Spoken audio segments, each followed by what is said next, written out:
अलग घरमा बस्छौँ अनि अलग भाँडा दियो कपडा सपडा अलग अलग धारामा नुहाइयो बल्ल बल्ल 8 दिन भएपछि अनि चोखिएर घरमा जाने आइमाई केटीहरूलाई सबलाई एउटा त्यो पानी खाएको भाँडालाई पनि घुप्ट्याएर राख्ने अलग्गै बसेर खाना दिने धेरै छुवाछुत गर्ने दूर राख्ने गोरबाछा बाँध्ने गोबरको बास आउने गोठमा सुताउने आफूलाई त ठिक्कै त लाग्ने भएन महिनावारी भएको बेला स्कुल जाँदैनन् खानेकुरा अलग्गै खान्छन् आफूले खाएको भाँडाकुरा आफैमा धुन्छन् 4 दिनसम्म अलग्गै धारामा नुहाउँछन् स्कुल कलेज पनि जाँदैनन् यो तितो तर वास्तविक अभिव्यक्ति हो राजधानी काठमाडौँबाट झण्डै 28 घण्टाको निरन्तर यात्रापछि पुगिने नेपालको सुदूरपश्चिम बैतडी जिल्लाको दशरथचन्द नगरपालिका सहित विकट गाउँका स्थानीय महिलाहरूको जब महिलाहरूमा मासिक धर्म अर्थात् स्थानीय भाषाअनुसार छाउ हुन्छ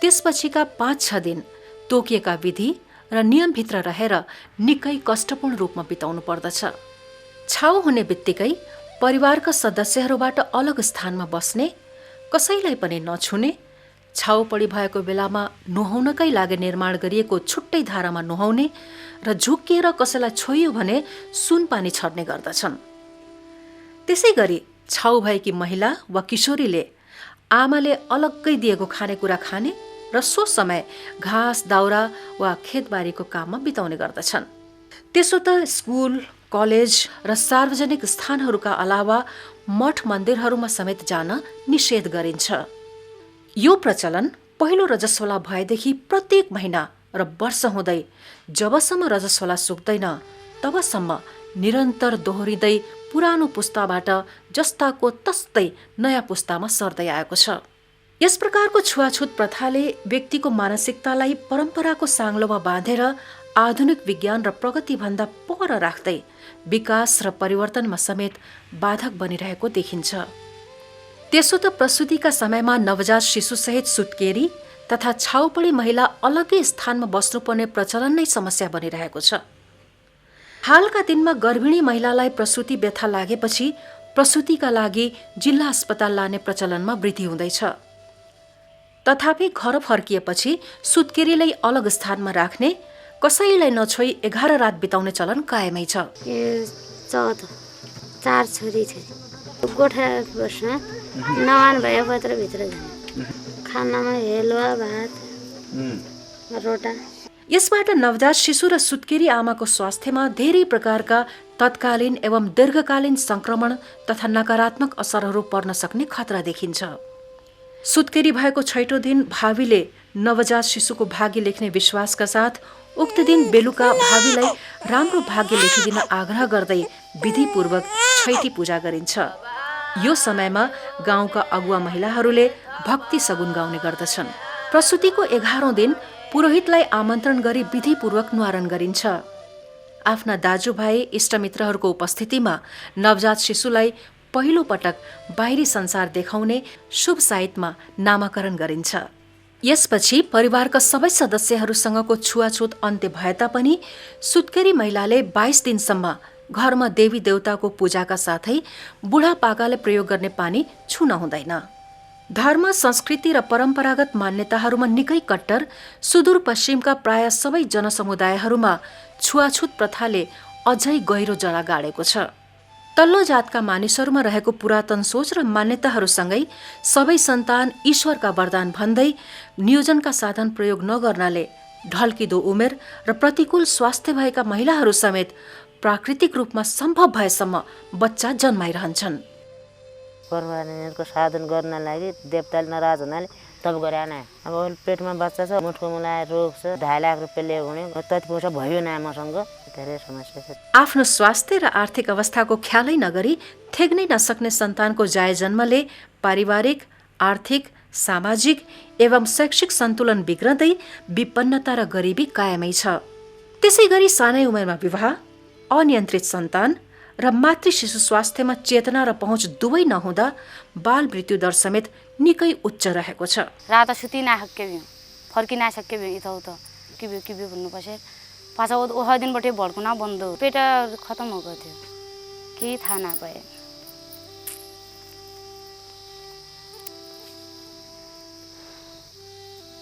स्थानीय रोजगारको अभावमा थिक्नै नसक्ने आर्थिक बोझ र बढ्दो गरिबीका कारण युवाहरू श्रमको खोजीमा छिमेकी मुलुक भारत जान विवश छन्। यता घर व्यवहारका साथै बालबच्चाको रेखदेख र खेतीपातीका सबै काम महिलाहरूको काँधमा छ भने असन्तुलित भोजन, अत्याधिक श्रम र निरन्तर प्रसूति हुँदा महिला एवं बालबालिकाको स्वास्थ्य अवस्था समेत निकै नाजुक देखिन्छ। सदरमुकाममा जिल्ला अस्पताल छ, तर औषधि र सेवा दुवै छैन। परिणामतः समाज जहाँको तहीँ, परिवर्तन निकै टाढाको विषय। अन्ततः अशिक्षा, गरिबी, कुपोषण सहित जीवन साँच्चै कष्टपूर्ण।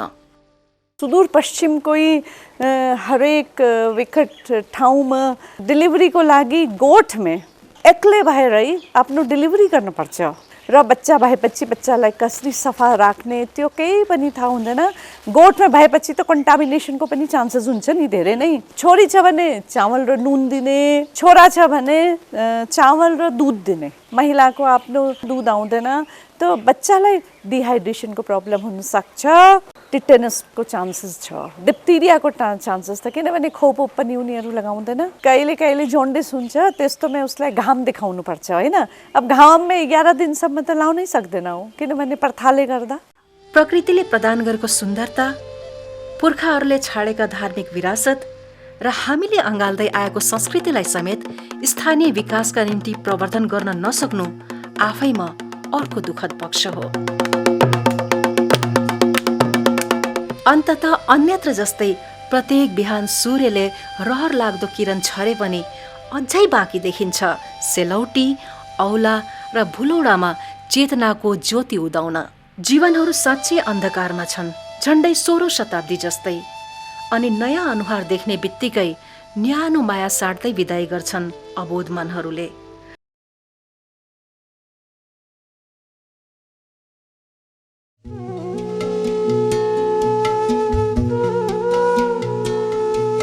अलग घरमा बस्छौँ अनि अलग भाँडा दियो, कपडा सपडा अलग अलग धारामा नुहाइयो। बल्ल बल्ल 8 दिन भएपछि अनि चोखिएर घरमा जाने।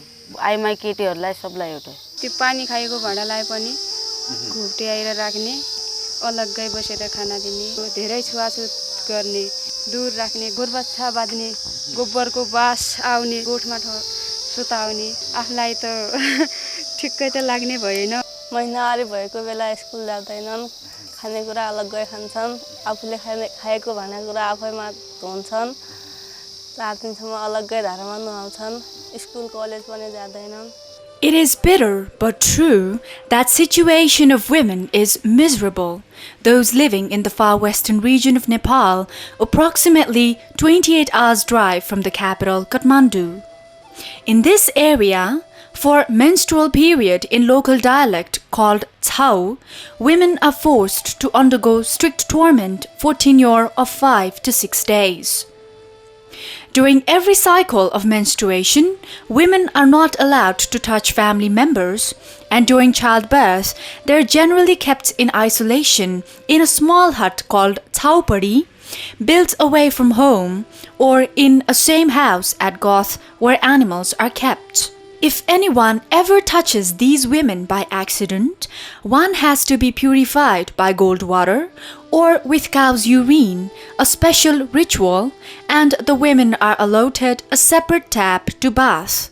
These women, as well as girls, during their menstruation, are forced to live and eat their food separately, not allowed to cook food, and asked to spend time outside of the house gathering firewood and working in the fields.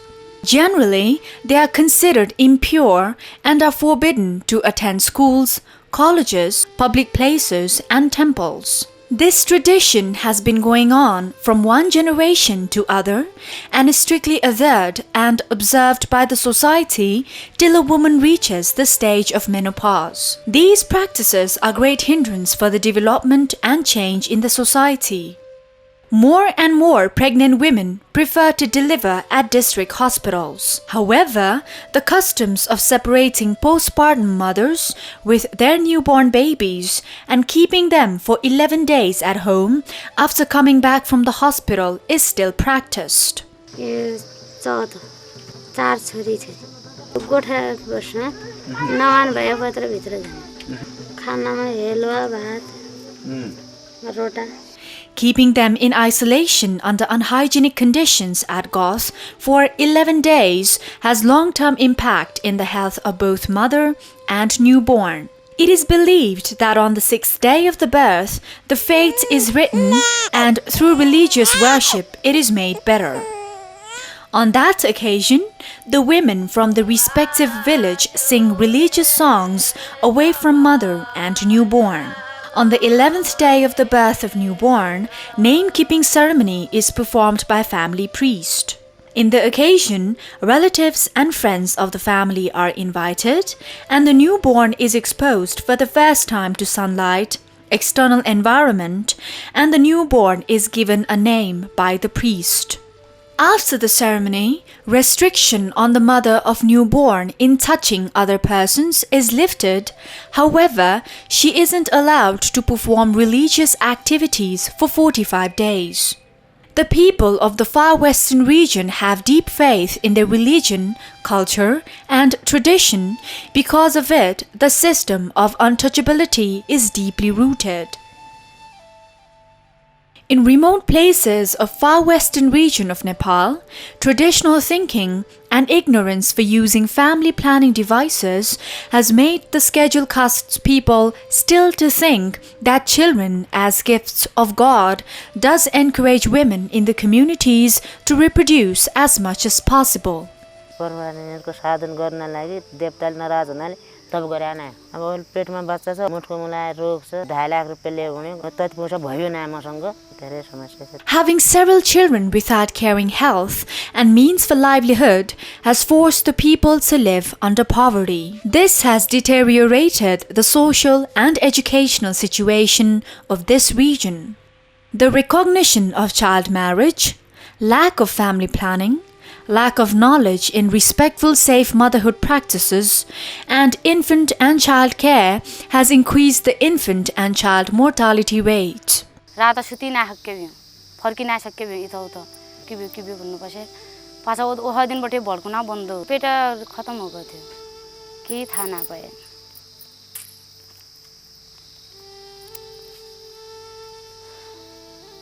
Lack of opportunity for employment, growth in the prices of goods and standard of living has resulted unbearable economic burden, and poverty has made youth to go in search of work in neighboring country for better opportunities. They come with HIV infection, which has resulted the women to take care of agricultural fields, running household works, looking after siblings without the support of grown-up male members.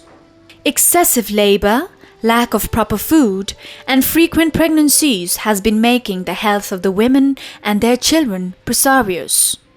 There are hospitals in the district headquarters, but the hospitals do not have enough medicine and technical manpower for the required service to meet the demand of the people in districts. Due to the traditional beliefs and practices of Dhami Chakri, as well as lack of awareness and education, these women are living in a stage of confusion.